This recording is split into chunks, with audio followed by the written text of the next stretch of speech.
down, left, right, line by line. It's a stand-up, tear down now. Hello, all you crazy cats and kittens out there in pod personal land. Welcome back to another episode of Stand-up Teardown. I'm your host, Sean Fau, and joining me as always is my lovely assistant, Mr. Matthew Ballek. Oh, get out of here. Oh, yeah. A very fitting way to open up this episode. Well, first and foremost, it's good to be here. Always love that energy you bring to each one of our taking down stand-up teardowns. Yep, 15 seconds of energy. Yeah. That's what you Oh, yeah. 15 seconds of energy and then the explosion later of anger usually, but we'll see. Yeah, after the third set of airplane jokes, yeah. Yeah, that was a particularly flighty one, I would say. But I'm excited for this episode because this is one I've been picking still specials that have been somewhat recently released. I think one in the past 9 days again. But this one probably has why we're getting copyright strikes. Yeah, they're fresh. They got eyes on it. They're like, who's talking about it? Get it out of here. Yeah. We'll see. This one might be even more strikeable. So this could be the killing blow to the channel. We'll find out. Yeah. But comics that I've kind of heard of before, at least 2 out of the 3. So we're starting off today. Do I list them off? I'd say so. Let's do it. Or no, is it a surprise? Let's just dig into the first one here. Okay, we'll dig into our first one here. This is Steve Hofstetter. And Steve, this is like a comedy staple, I'd say, since at least the 2000s, if not earlier. So he's I would say, I don't know if he comes from the Midwest, but, pretty prominent figure in the comedy world. Kind of like observational humor, quick comebacks. And I've known him a lot because of his online presence of heckler comebacks and heckler shutdowns. What the hell is heckler? What are you talking about? Is this hecklers? Oh, I thought it was like what is heckler? I was thinking it's like I assume it was like HKLR, the app or something like, like that's a good point. It could have been some sort of bizarre app thing. Yeah, you were just talking about hecklers in general and clips of people shutting down hecklers. I get it now. Yes, he shuts down hecklers. Understood. Which also begs the question: why are you getting heckled so much? Because he seems to have had like a series of it. Is it just that common of an occurrence when you're a club comic? I think some people invite it more. And I think, especially like if you're doing a lot on the road and you're recording everything, then, if you just, again, I think it kind of goes back to that crowd work thing we were talking about before where like, you don't want to burn your material on Twitter or, TikTok videos or whatever. So, you do the crowd work or the working against a heckler is like more of a calling card than your actual material. It's a good point. And he's pretty savvy with his online audience and presence. So he probably like realized that right away that he could use those interactions as a way to not, like we said, slightly differentiate for crowds. Cause he performs live quite a bit. I thought he like owned or co-owned like some actual clubs, but that might have been years ago. I don't know if that still checks out. Right on. Well, follow up. We're still live. So let's dig in. This is a special newest one called Me, Myself, and ID, I believe. Capital D in it.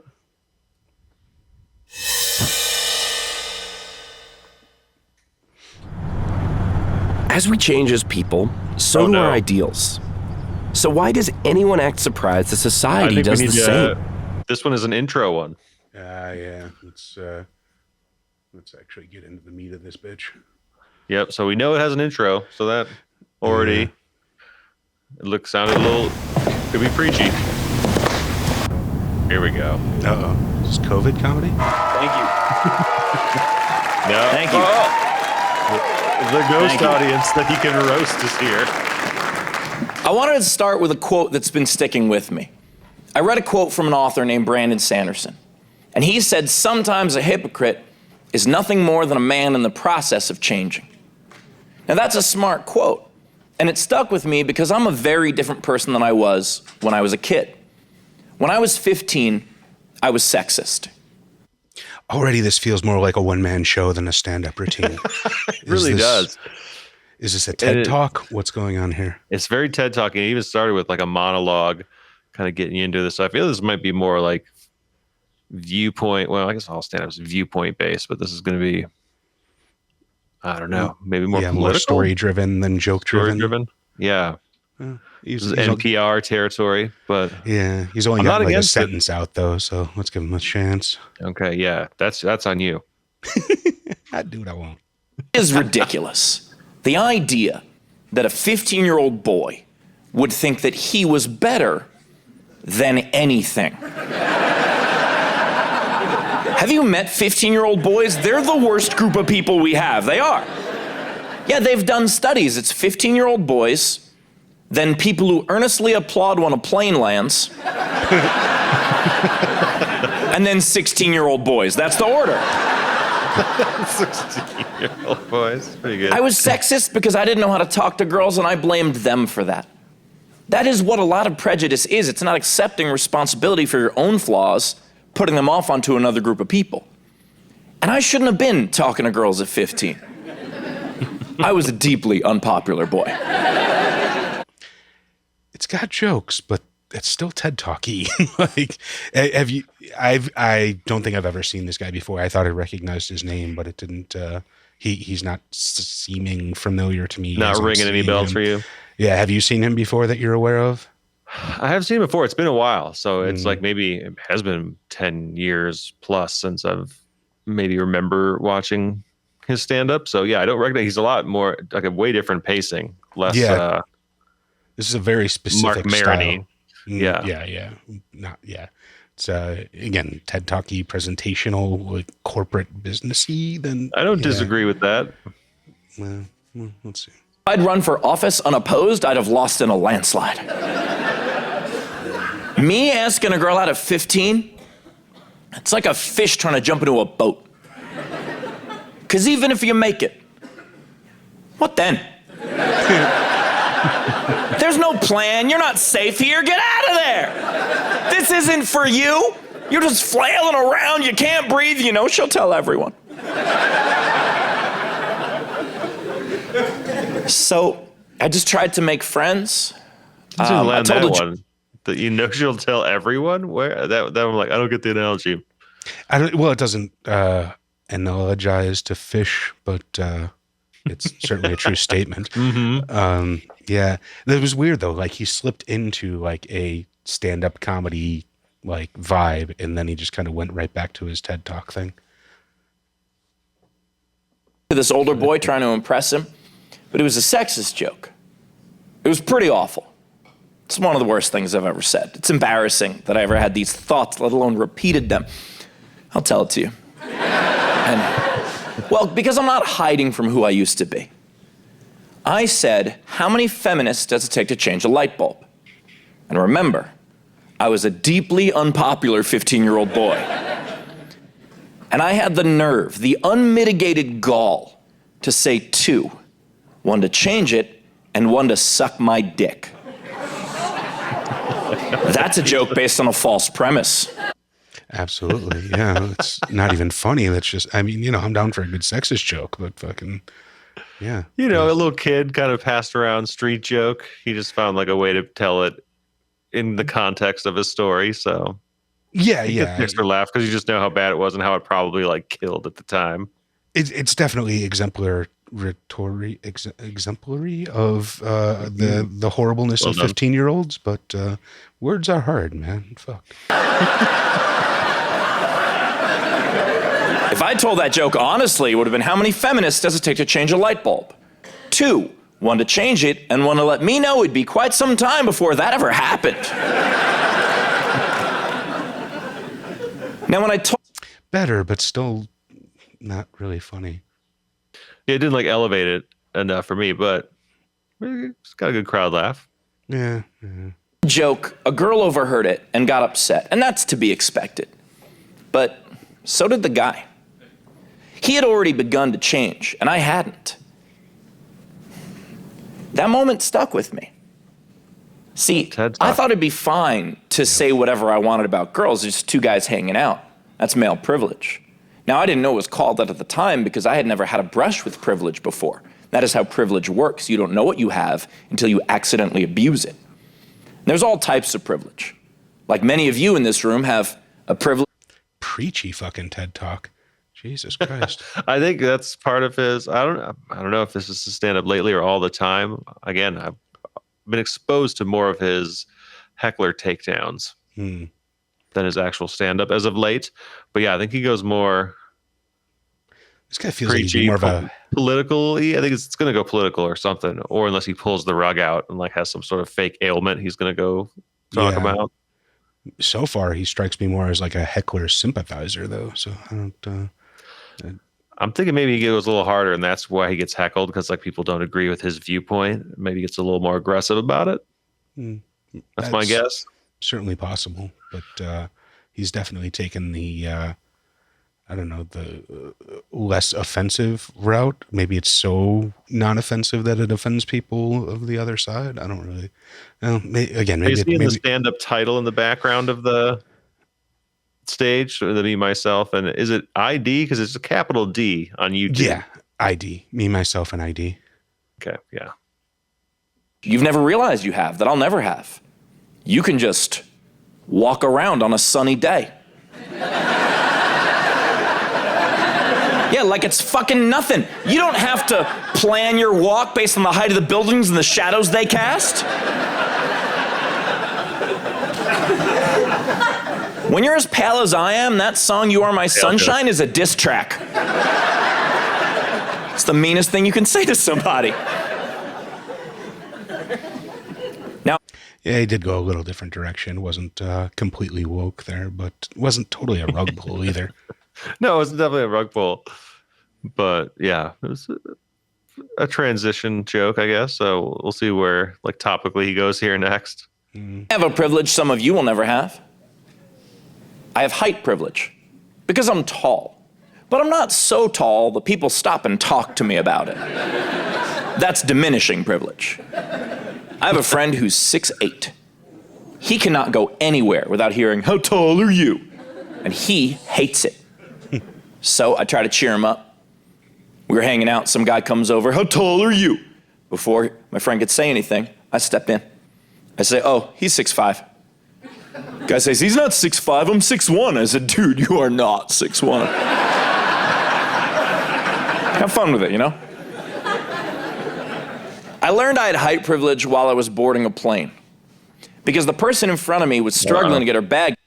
Yeah, dude. We're getting into plane territory. Again,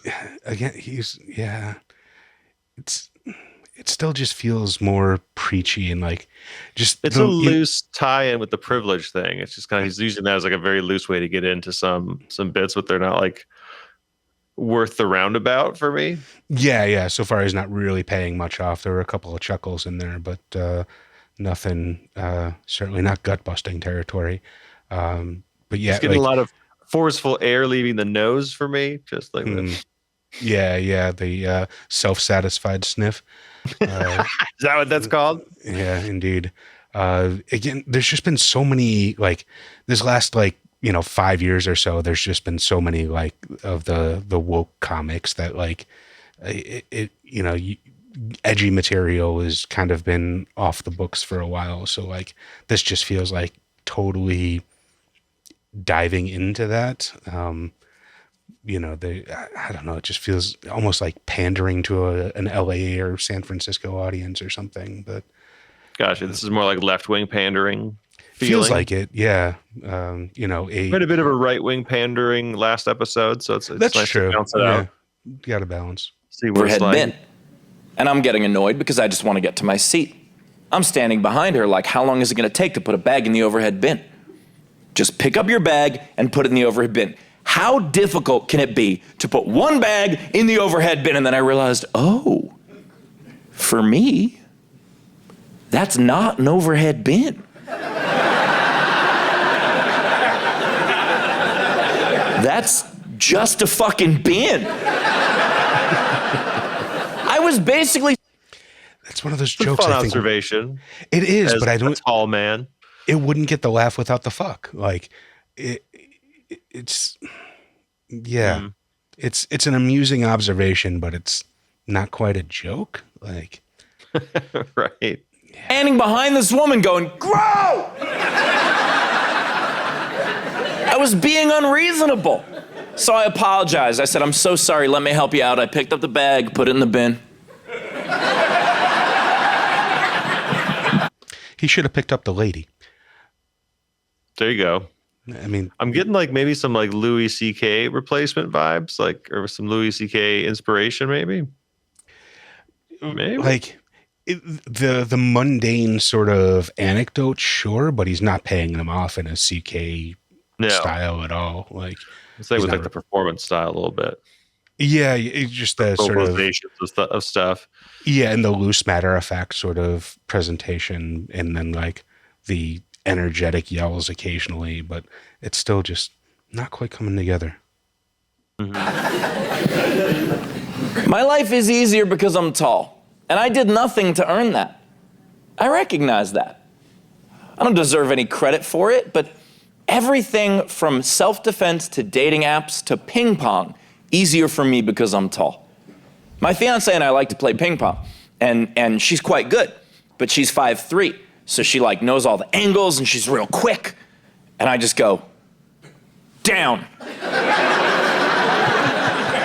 And we are evenly matched.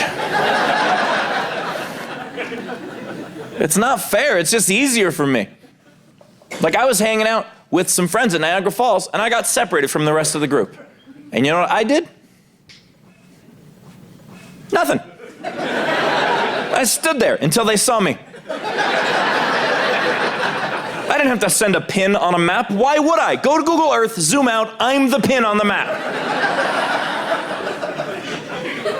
Now, of course, not everything is there. I mean, I don't know, man. The tall jokes as a premise.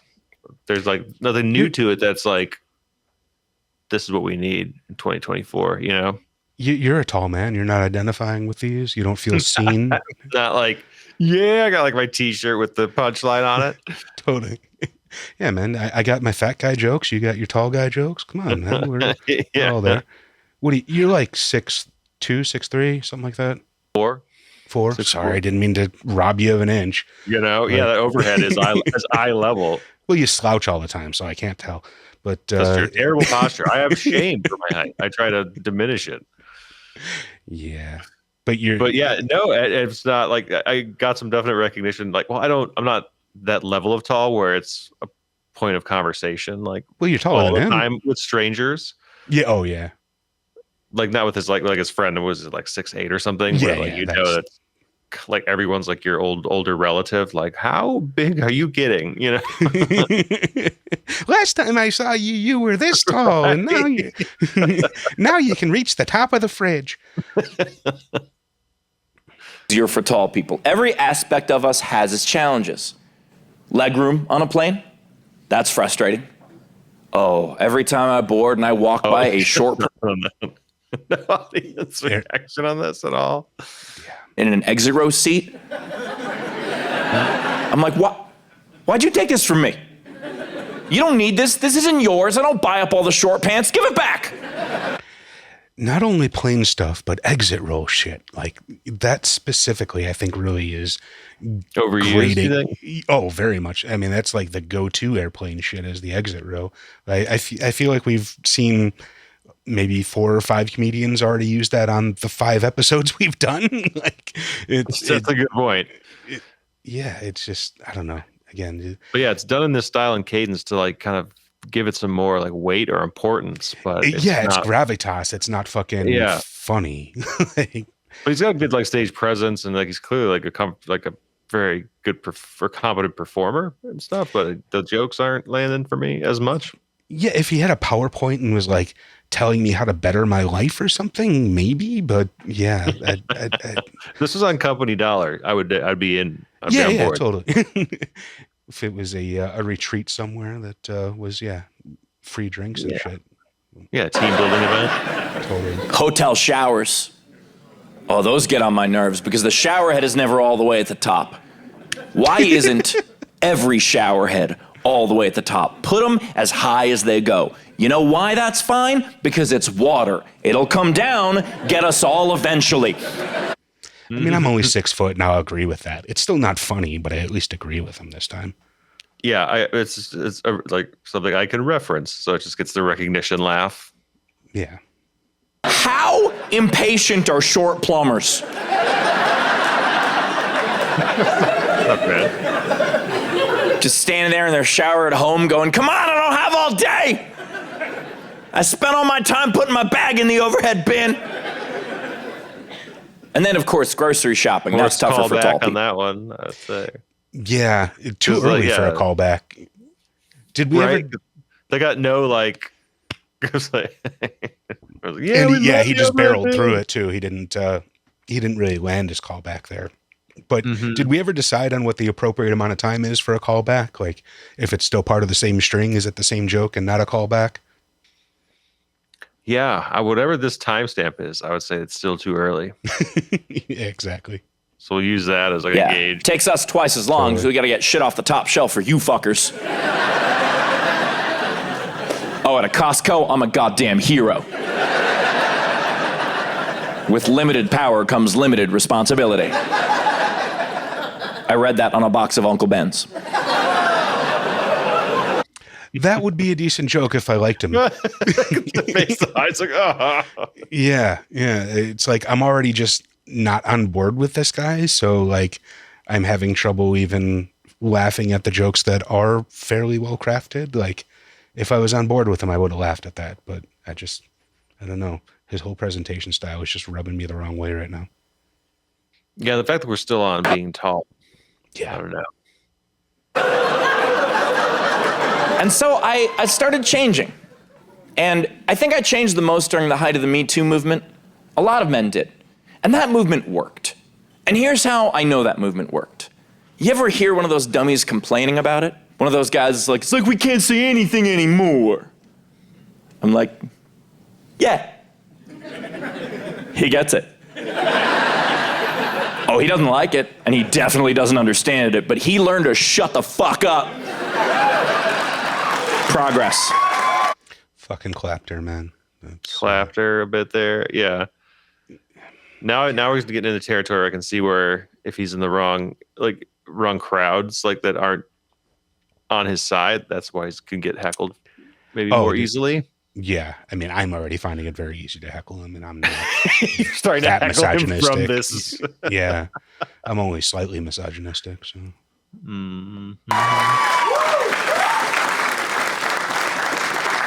I saw something similar happen. I was living in New York City at the time that they banned cigarette smoking indoors. They were the first major metro to do that. And a lot of people were upset. They would be outside, like, it's like we can't smoke anywhere anymore. And I was like, yeah. He gets it. Oh. We're getting a third one of those, I think, but definitely for the repetition. Yeah. Will it be funny? Maybe. You can still smoke outside. That is almost everywhere. The reason that New York City bans that was almost a Mitch Hedberg. That's what I was thinking as well. Smoking indoors and a lot.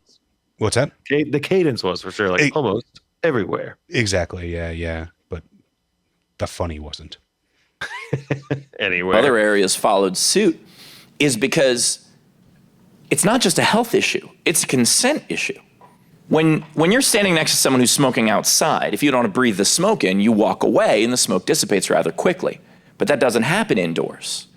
No, indoors, if you smoke inside, you are forcing someone near you to smoke against their will.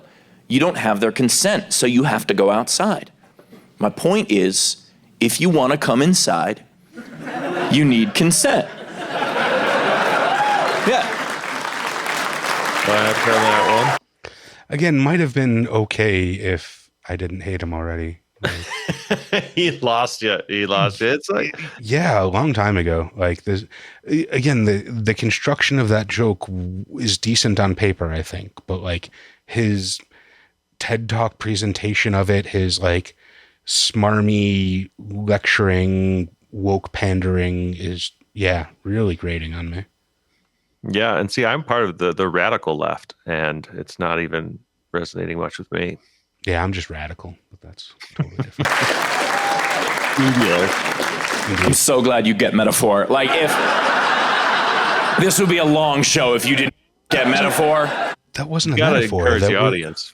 Yeah, that's true. Oh, this is the best audience I've ever seen. You guys are You guys great. are the smartest because you get it just like me. We're smart. Just some guy being like, yes, that is why you have to go outside. I didn't find that last one very funny, but it was informative.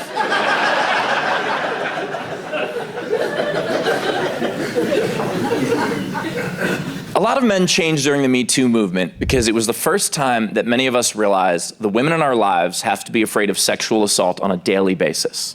And that's terrifying. But there were guys who didn't change. There were guys who didn't get it. They were like, what if I get falsely accused? And look, I'm not mocking false accusations, okay? They're real, they're terrible, and they destroy lives. And they make it more difficult to prosecute actual crime. However, they're pretty rare. Statistically, as a man, you are more likely to have been raped than to have been falsely accused of rape. So if you're one of those guys that is constantly afraid of being falsely accused, you should also walk with your back to the wall at all times. Just shimmy through life.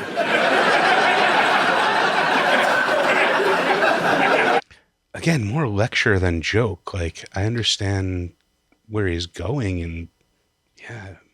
Once you start busting out the word statistics, I think you're going to lose. You're going to like have some minds and kind of go off a little bit, which I think I did because I'm like thinking about statistics. I'm like, wait, what's going on? And I'm like, oh, it's kind of like last week tonight now. Like, I need the little box with the graphic or something. Yeah. And like, at least John Oliver has some energy to him, not just this. You know what? We're gonna move on from this guy. He's bugging me way too fucking much, man. You're tearing it down. I am. Well, yeah. I mean, we gave him like 10 minutes or so. That's as much as anyone gets on this show. Fuck him. Well, that's true. I think you get the basic idea. I think he's only just going to anger you more with his POVs. So, yeah, and his that'll be for a later Patreon where like for some sort of punishment you're forced to watch. Fucking Clockwork Orange style with my eyes. Yeah, all the most like leftist stand-up like pandering stuff that I can find. 24 hours of Janine Garofalo or something. Yeah, it's going to be great, and I think a great segue into our next comedian, who is maybe not known for his stand-up comedy, more known as part of the comedy troupe The Tenderloins. This is ringing a bell. Also the same group known as the Impractical Jokers, TV show on True TV. So this would be Sal Vulcano. I saw their movie without knowing anything about them, and I was confused as to why it was supposed to be funny most of the time. But maybe his stand-up will be better. I don't know. It's like coming in late on the Police Academy series. Like you need to start with the first one, you know? I don't know. That's controversial. I think I started with Citizens on Patrol. Like I was kind of that one's pretty well encapsulated. Yeah. I mean, I eat my words. Anything with a Gutenberg is going to be good. Yeah, this is his second preference. Yeah. All right. I chose Chicago for the special because I love Chicago. Chi-town. I'm on board. Matter of fact, I was here 4 years ago. I was out to get lunch, and I had an experience here in Chicago that I have never been able to get rid of, really. I haven't been able to shake it. I was sitting next to a couple of guys. Already, at the very least, we have like stand-up comedy energy, which, yeah, absolutely. a step above our TED Talk. I got to come up with a better phrase for that, but that's really all that comes to mind is like fucking corporate presentation. Yeah, presentational for sure. But let's clear our mind of that bullshit and embrace Mr. Sal Vulcano. Vulcano. All right. Two people. They ordered 2 large pizzas and they finished them. Chicago. 2 people. They ordered 2 large pizzas. They finished all but a slice. Okay. You ever sit next to people that are having a conversation and you're listening and what they're talking about, the words coming out of their mouth are so ridiculous that you feel in your heart that you have to butt in on behalf of society. At the end of this meal, the woman turned to her husband. She said, "Hun, don't even get the car. We'll walk it off." I was like, walk it off? Bitch, I hope you live in Kalamazoo because crunching some numbers carry the 2. You need to get going. You 2 need to leave now. Walk it off. I suggest a sensible shoe and a canteen. You have have so far to walk it off. She's talking about it like it was a Charlie horse. That was nice. Like 3 quick punchlines on the same joke, but they didn't like distract from each other or detract from each other. Like they weren't necessarily building, but they were like decently divergent enough to be different jokes on the same premise. Yeah, like the vocal flourishes or performances there, I thought as well. Well, he brings good energy and like I don't know, he looks happy while he's doing it. So like I don't know, I'm content to see where you're going.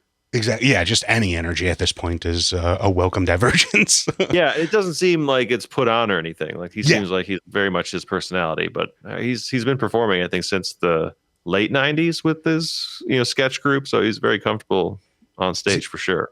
Is he a Boston guy? Believe so. I don't know. I didn't do the full. I didn't do a Wikipedia dive. Yeah. Yeah. Boston and Chicago. We'll see. I just watched you two eat 15 slices. A serving is 1. I didn't say that. I didn't say any of that. I'll tell you what happened. I stayed quiet, finished my whole pizza.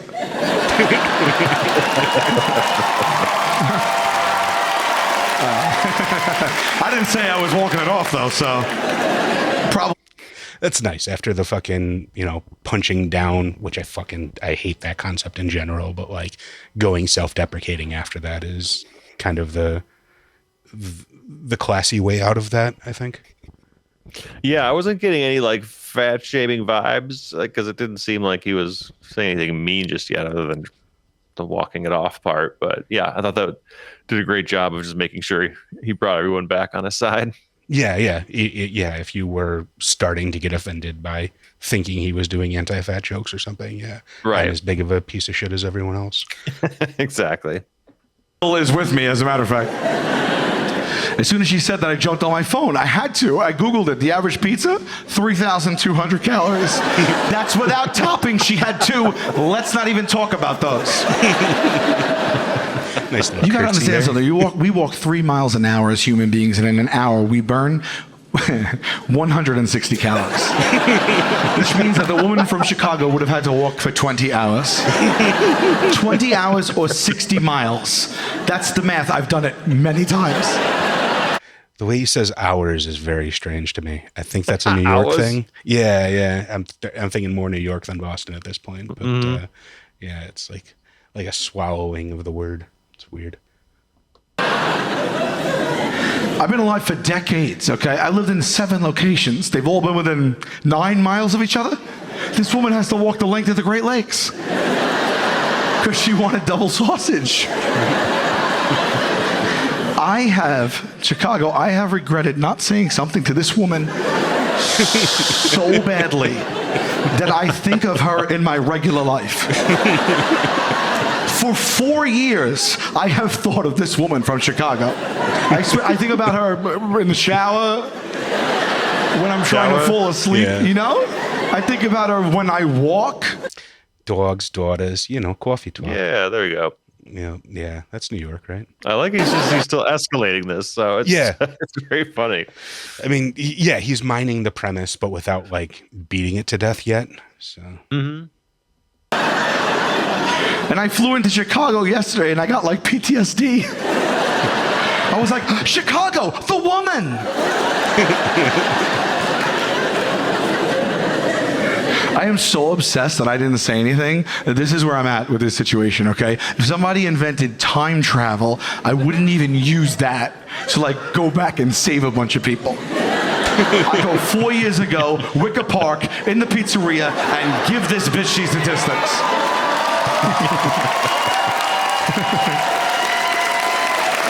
1:18 p.m. I kick the pizzeria door open. I go, excuse me, miss, I'm from the future. Are you prepared to walk until around this time tomorrow? No? Well, then everybody in the pizzeria thinks you're being very unreasonable. Then I turn to myself and be like, you two, put it down. It doesn't come off. I should walk more things off. I don't walk. I don't go out. I don't leave my house anymore, okay? I turned 30 years old, November 2006, and That's where it fell off for me. That's correct. Yeah. I was looking. I even looked up at my larger monitor. I'm like, this dude's 30. But yeah, that was a nice little payoff. Gotcha. This is how much I dread going out. Seriously. Recently, it was my best friend Mike's birthday. We've been friends for 34 years. I still didn't want to go out. Just to get me through the night of my best friend's birthday for the first time in my life, I took a 5-hour energy.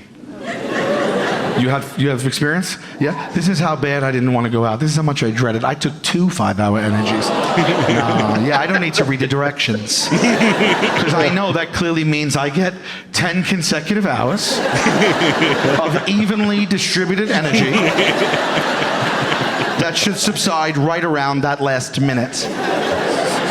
I had 10 hours of energy the second I swallowed. I basically did cocaine with vitamin B12.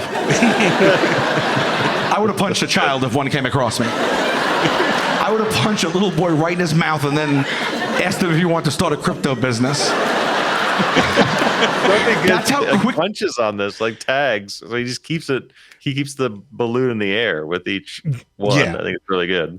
Yeah, and none of them are specifically gut busters, but I think cumulatively it almost gets there. Like it's the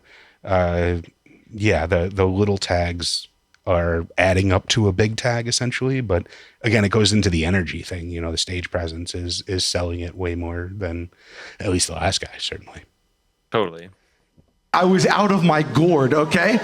I took 42,000% of the recommended daily allowance of vitamin B12. I was like, it's my birthday now. We went out. We drank heavy on top of that. It was time to come home. I am responsible. I took an Uber home, and the Uber was a 5-star ride, pristine. But when I got out of the Uber, I was so hopped up still on the energy and all the alcohol that I accidentally hit 1 star, and I hit submit. Let me finish. I'm neurotic as it is. He pulled away. I had a full meltdown. I was afraid I'd ruin this man's life. I was like, oh my God, this guy's gonna get fired from his Uber. I was thinking the worst. I was like, he probably has a baker's dozen worth of children. They all need braces, probably. I sat down at 4:15 in the morning on the stoop of a home that I didn't know who lived there. Wasn't me. And I swear to you, these words came out of my mouth. I went, oh my God, this guy's kids. And I realized in that moment, I'll go in the app. You can write to them if you have an issue. So that's what I did that night. I went into the app in that state of mind, in that condition, and I wrote to Uber to save this man and his children. I forgot about it. I found it in my phone 4 months later. I have the letter on me right now. Nice reveal. Yeah, and a decent premise and like building and leading up to hopefully a good payoff here. But yeah, it's super like unique, but clearly something. I mean, I guess like the whole like rating of Uber drivers thing, like it got like that recognition reaction from the audience. Yeah. Well, I mean, as someone who's been fired from jobs for customer reviews myself, I certainly empathize and sympathize with the predicament there. So I assume there's a fair number of people in the audience that are fairly well acquainted with customer service reviews. Yeah, that's the like realization. Like, give me a minute. Like, hold on. Yeah, totally. I'll read this to you guys. I need you to keep a few things in mind, okay? This is a combination of 600 minutes of energy, Tito's handmade vodka, and autocorrect. Autocorrect does some of the heavy lifting here. It starts off like this: to oobs it may concern. Next sentence: everything's going great! All caps, coming in hot. Coming in hot on that second sentence. All caps, 5 exclamations. Why am I pissed off all of a sudden? What happened between the first and the second sentence? It's not like someone at Uber was like, you know, sir, I'm sorry, it's too late. We just got word his daughters are all selling their bodies. Also, I think that was long enough for a callback. And that wasn't like... Was that a callback? I think to the children and the.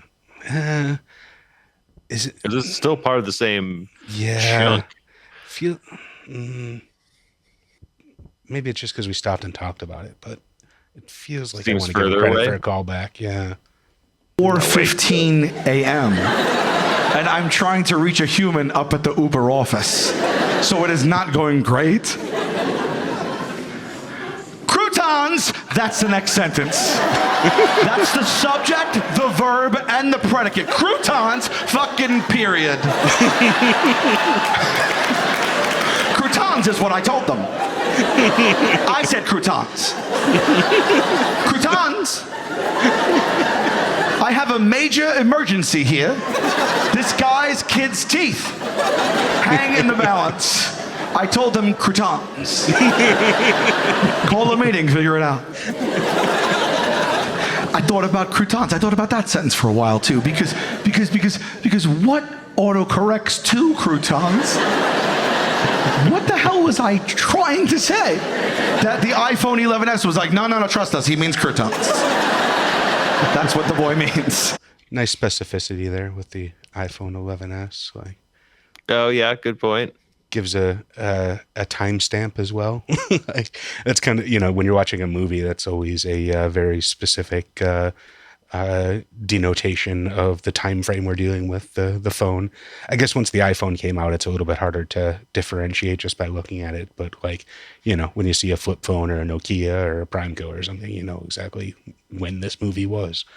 Yeah, I'm just thinking like, yeah, because he's got a good like mystery segment here too. Because like I immediately started thinking like, well, what croutons? Like, what was he actually even trying to say? So whatever that reveal is, it's gonna get a laugh for sure. Yeah, let's see if we can get to it. Yes, we here at Apple believe the boy meant the cubes of bread you put in your salads and your soups.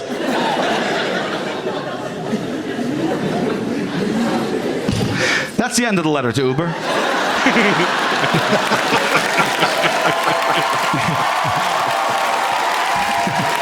Oh, that's good.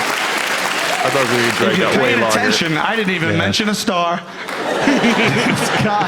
This guy has 13 kids running around the city that can never smile with confidence. Yeah, I still want to give him credit for a callback again there. Yeah, but no, you're right. It's the same. It's bit. your opinion, but yeah, No. I feel like it's all still the same track on an album.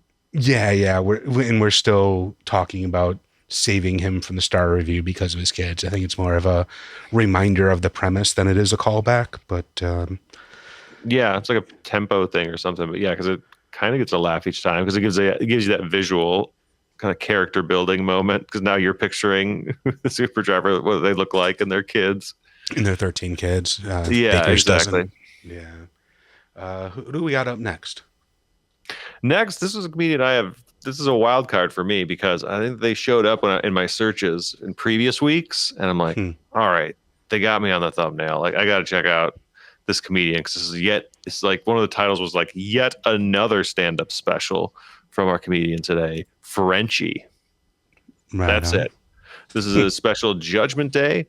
I think he's a popular Australian comedian, also a YouTuber and social media personality. So I think he has quite the sizable following on YouTube for his takes on various topics. I know that's broad. Right on. This should be something different. Hopefully. Dick insect had a baby, he'd be it. Start fucking clapping, turn it up for Frenchy!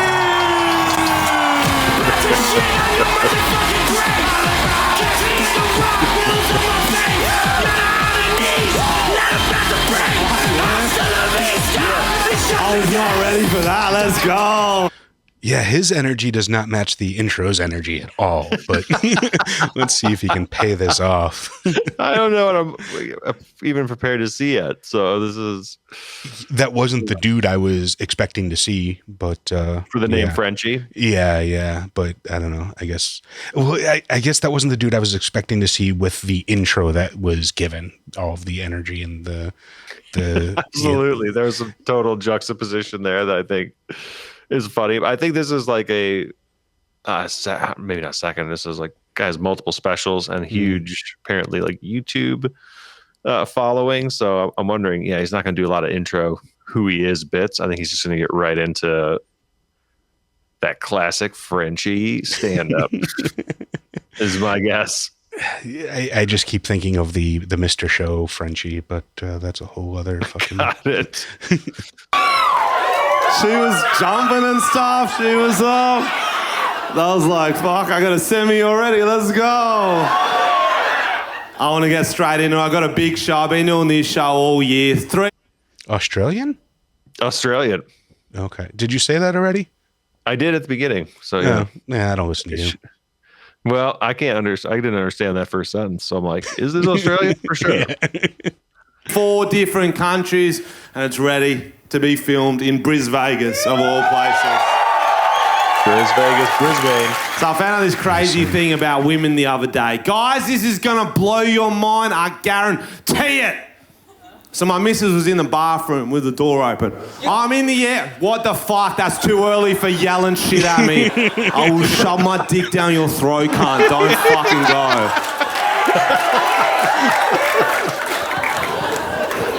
I like him already. What was your name? Sorry?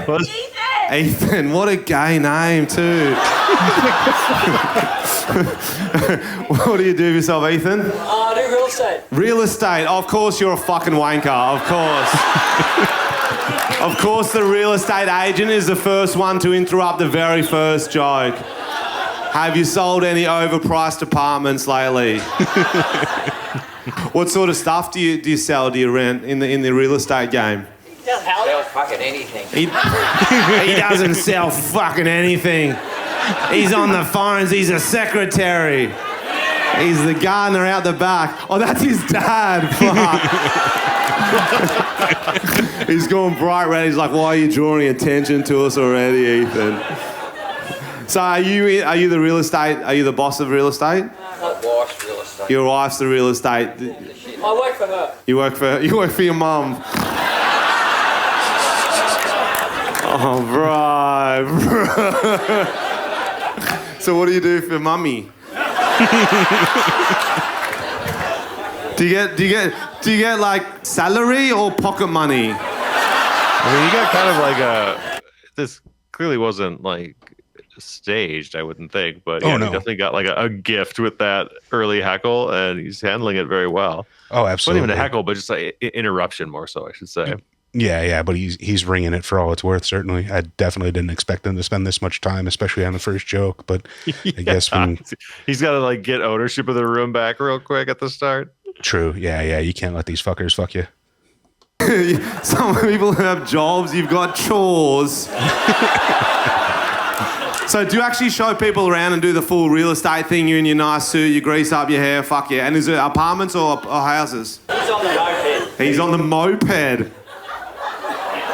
What? Where the fuck are you selling the houses? In Hawaii? Deliveries, I do it with a moped. You do deliveries. What does he deliver? Pamphlets. Oh my fucking goodness.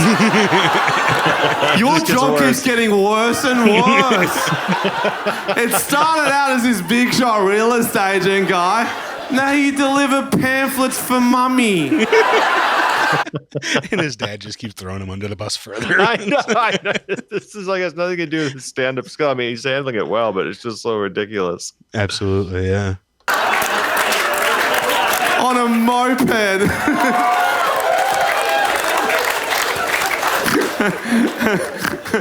Okay, Ethan, thank you for that. I'm sure we'll come back to you. Do you mind if I start the very first joke of the show? Thank you. Well, it's a story, actually. So it's a true story, guys. I found out this crazy... I got to go from the top. I got to do it properly. I get in a rhythm. Found out this crazy thing about women the other day. Guys, this is going to blow your mind, I guarantee it. So my missus was in the bathroom with the door open. I'm in the area, so she says this, don't come in, I'm putting in a tampon. I go, thank you for letting me know, that's not something I want to see. I imagine it's like trying to stuff a towel in a Pringles can. It's not a visual I need. So she puts it in. or whatever fucking noise it makes. I haven't been on tampon ASMR lately. Probably something more like that. If they got hair, I don't know. Is there different noises? You're just staring at me, not comprehending any of this at all. Must be a pad girl. So my missus... A lot of good tags for the same premise and like still keeping the energy up. Yeah, He's got that brash Frenchy style. Indeed, it. But yeah, he like just well-crafted jokery as well. She puts in the tampon. She goes, it's in. I go, cool. Next minute, I hear her peeing. I had no I think the director fucked him on that as much as with the head. Yeah, we should have been in closer. Like that was too far away, and he was too small to really pay off how good that joke actually was, or that physicality actually was. Yeah. Maybe it's just because I'm watching it on a really tiny monitor, but it stood out for me. But yeah, I don't. It doesn't hit me as hard as it does you. With the cinematography idea, women could pee with tampons in. Males in the room, if you didn't know this either, and you're finding this out right now, give me a clap, don't be ashamed. Standing up to clap. Look how many men are clapping. Look how many men are clapping. And you wonder why we can't please you in the bedroom, ladies. Legitimately no fucking idea. Worst part is I knew that women had 2 holes in the vagina. I knew that. I did. I found that out back when I was teaching. No, not like that, no. No, shut the fuck up, no. No. It's a great misdirect. That is a good one. Okay, let me back up a little bit. Okay, I used to be a fully qualified high school teacher in Wollongong. Who knew that? Give me a clap. Hands up like we're back in class. I love that. So the audience is definitely stacked with his people, apparently. Yeah, this comedian now with like the social media fan following, which is, definitely makes it for a more relaxed, confident vibe for the show. Sure. But also I kind of feel like...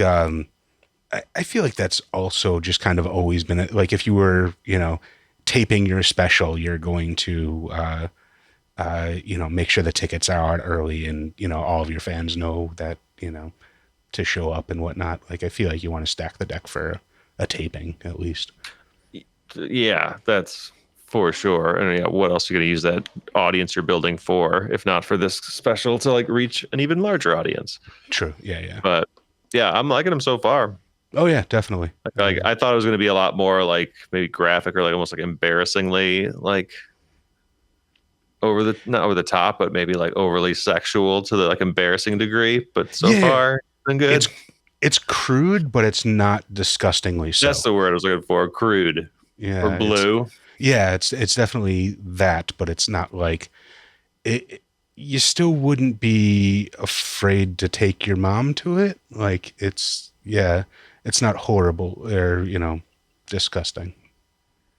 Yeah, it's not listening with kids quality standard. I used to be a high school teacher in Wollongong, and I was trained in PE and health, and I'm teaching sex ed as a substitute teacher one day with year 9 boys, and I'm reading on the worksheet, it's on the worksheet written that women have 2 holes in the vagina. Technical term, I believe. And I'm staring at it. I remember thinking, that cannot be fucking right. The male students in the room are like, sir, this cannot be fucking right. I'm like, I just said the same thing, to be honest, boys.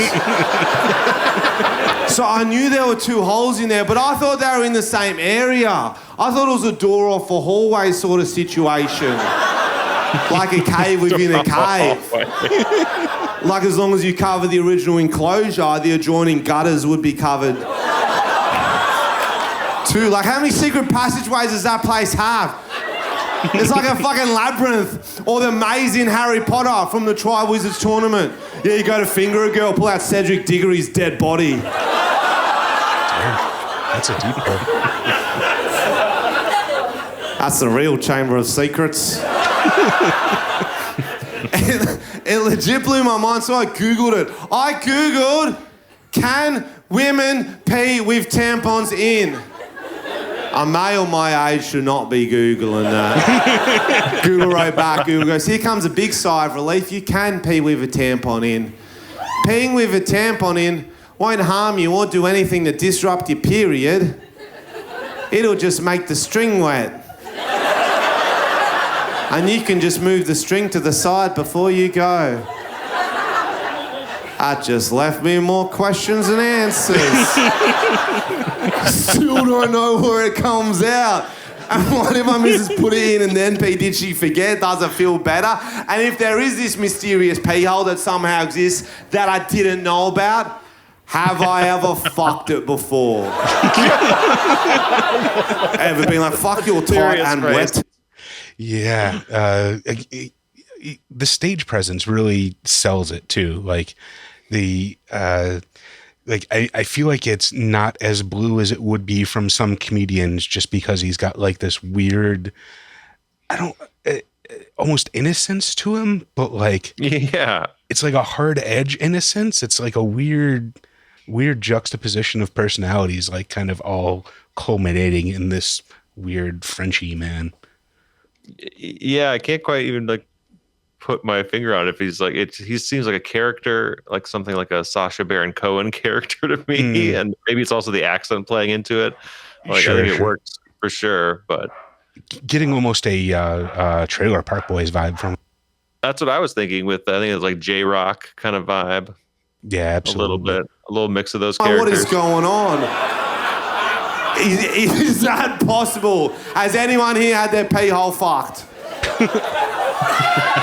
Just going for it. 2 hands up. Have you fucking actually?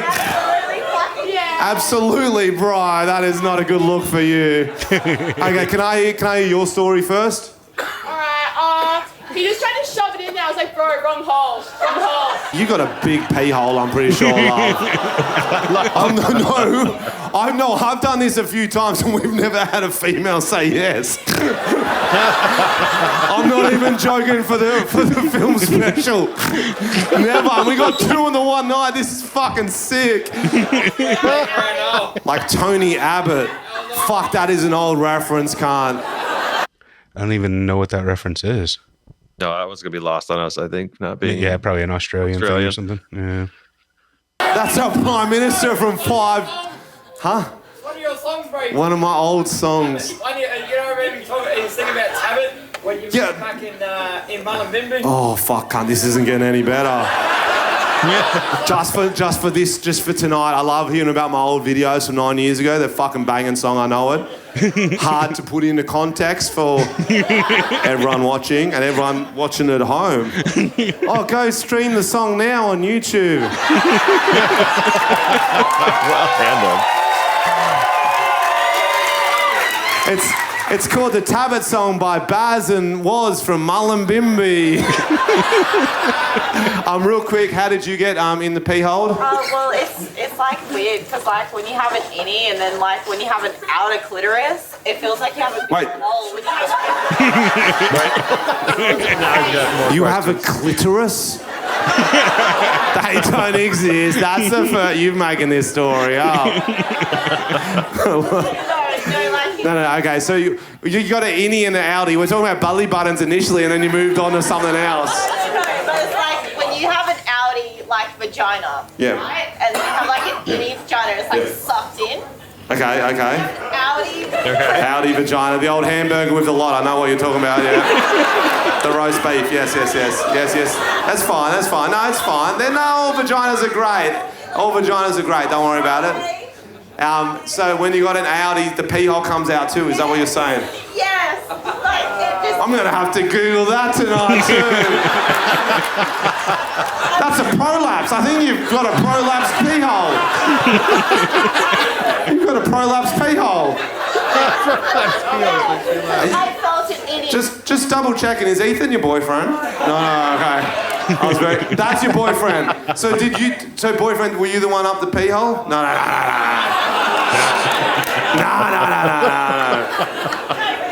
It just feels like it's sometimes. It just feels like it's near the urethra. Sometimes, like I've had 2 fucking kids, bro. Like, Yeah. Nah, fair. I haven't had 2 kids, so I can't relate to. No. I get what you're saying. It's cool. I don't. Do you actually? No, I'm about to go throw up my food. I'm going to be honest. Yeah, he's got definitely some crowd work chops there. That's it seems like he invites it a lot though. So and it seems like an odd choice for a special because that just can go so many different ways. But yeah, but I don't think you can avoid it because of his YouTube channel and follower base. And like if he did stack the audience there, they have that parasocial relationship. Absolutely, yeah. Where they want to like call stuff out like they are in that conversation with him to be like, oh, just like that song. Yeah, it feels. Plus, if this is just his style, like it's almost like a Gallagher show. You go there with your fucking poncho. Yeah, exactly. Like you're loaded up and ready for bear, watching his all his specials and his songs before you go in or something. Or like I guess going to a concert and listening to the CD on the way in. Like you just get psyched for the show sort of thing, and you feel like you're part of it. So, I mean, that's the difference. He's getting good stuff out of these. Going out into the crowd. So it's absolutely paying off. Getting some gold, like great scenarios. Like so, he's like lucking out. Yeah. Well, yeah. I mean, honestly, it feels more like skill than anything. Like he's, the first guy could have been absolutely nothing, but he turned it into, gold there. So this is just, I think he got lucky with the 2 pee-hole fuckers, but that's a whole other thing. I actually had I had a burger and there was heaps of bacon on it overlapping, and now I'm just picturing other things. Greasy. It was fucking greasy. What was your name again, sorry? Cindy, thank you for coming out. Give Cindy a round of applause. You're included in that one too. No, I'm not even joking. That is the first time we've had women say they got their pee-hole fuck. I do it as a joke. The only other time we've had someone even speak up was I was doing this show in Melbourne early in the year. I go, has anyone here had their pee-hole fucked? I hear this voice to my left go, yep. I look over, it's the security guard from the fucking show. I swear it's this big Bruce motherfucker. He's like 45, 50 years old, used to be a biker. He was telling me, I go, you're taking the piss, aren't you, Bruce? He goes, nah, mate, it's called urethral sounding. Does anyone here know what that is? I can guess. Yeah, can you tell everyone into the mic what it is? Putting something down your pee hole in order to see like how far you can get it up. Oh, so it's just like a little game you play with your friends. Just see how far you can get it. Oh, Mark the Lion Khan. You're the winner. You get the front seat. That's so fun. That's so funny. No, so yeah, that's similar to how Bruce described it a little bit more graphic. He's like, I was like, what's that, Bruce? He goes, mate, it's when you put a metal rod down your dick hole and it makes you come so fucking hard. I go, could you go back to doing your job, please, cunt? I don't need this. I don't need this in my head. I heard you had an accent, sir. Where are you from? From West Coast Canada. West Coast Canada. Yeah. You're the dude with the accent, not him. He's fine. He sounded American to me. Let's fucking go. Audience. Yeah. 17 people like that. You got friends over here. Don't worry about it. Fuck yeah. And so you come over with these guys, all Canadians? No, I'm here by myself. You're here by yourself? Yeah, no, I followed, I've seen tons of your stuff, and I just wanted to come and see a show. I checked it up on Sunday, and Wednesday show. I love that. Checked it up on Sunday, got tickets. I don't love you doxing me, saying there were still tickets on Sunday, to be honest. It's been sold out for 3 years. Canadians are supposed to be nice, cunt. What the fuck's that? My missus is actually from America, so close. Is there anyone else dating someone from a different country here? Yes, where's your partner from? America. Oh, you're from America too? Let's go! America! America got no claps at all. Canada got 17. You're half and half. Yeah. Oh, so you grew up here? Yeah, but your mum or dad's? And she's doing all high schooling in America. Fuck yeah, and I love that. The one thing you probably wouldn't want to do in America, high school.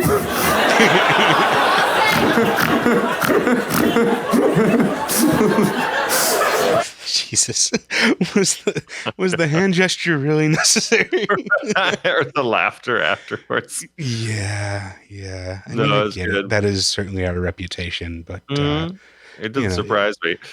Statistically, you're more likely to get. No, never mind.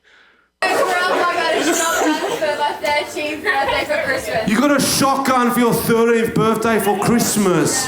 That's fucking sick. They're expensive. He just got a fucking pamphlet. Now that's a fucking callback. Right That's there. a callback. That's officially a callback. Fucking callback. Oh shit! I think we better let the And a man great place rest to at that pause it or point. stop it there. Yeah. Yeah. So, what'd you think of our list this evening? Our entrance, our cast of characters. Oh man, yeah. I think we're all on the same page here. I was kind of hoping for more from Steve Hofstetter, just because I knew he had like a reputation. I hadn't seen him in a long time, so maybe that special does pick up steam later on. But I'm thinking it would definitely not be up your alley. It would just piss you off with the preachiness of it. Yeah. I like to get angry, so that's. Well, yeah. If that's something I do, like for a weird thing you do. And then, I was like pleasantly surprised by Sal Vulcano because I just know him from Impractical Jokers and not as a stand-up comedian. So, I thought it was enjoyable. I would definitely like watch more of that special. I know he's made the rounds on some podcasts, so I know he has not one but 2 tattoos of Jaden Smith on his person. Is this stalker territory, or is this? I think it's something he was like dared to do as part of the Impractical Joker show, and I went along with it and approved of it. So from hearing him go through the rounds, I'm like, he just seems like he's he's committed to comedy. That's for sure. That is commitment to certainly. And Frenchy was my wild card pick totally just because it was somewhat recent, and the thumbnail pulled me in. I'm like, who is this, and why do they have so many specials? Yeah. So who's your top pick there then? I would say my top pick had to be Frenchy just because the crowd work was so engaging, and I like the energy he brings, and it was just like totally different. But Sal's like a pretty close runner up on that one though. Yeah, obviously we know my feelings on the first guy, Steve Hofstetter. That was, I don't think I can be more clear on my disdain there.